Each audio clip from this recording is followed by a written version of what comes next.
না না, আপনি এই যে গাড়িটা এই দেখুন,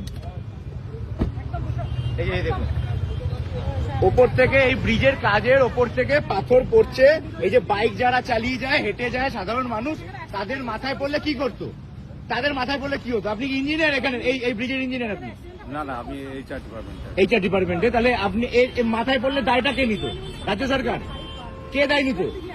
এইভাবে কি পশ্চিমবঙ্গে মানুষ মরবে নাকি এইভাবে রোজ রাস্তাঘাটে? আপনি চলুন, আমিও যাচ্ছি।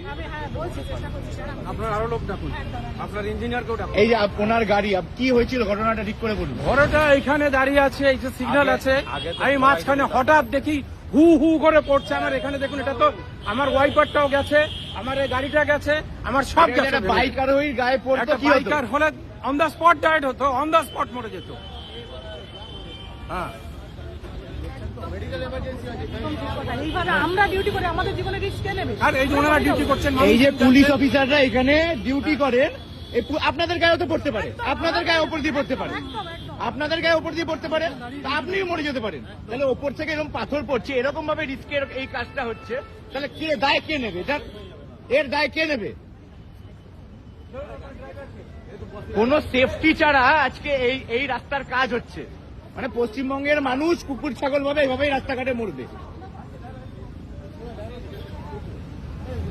এই দেখুন, পুরো জ্যাম হয়ে গেছে, উনি রাস্তা ব্লক করে দিয়েছে।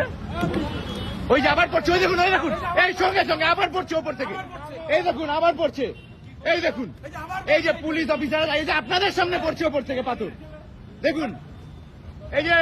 এই যে কন্ট্রাক্টর তো আপনি তো কন্ট্রাক্টর, আপনার সামনে দেখতে পেলেন, আপনি দেখতে পেলেন আপনার সামনে পাথর পড়ছে ওপর দিয়ে,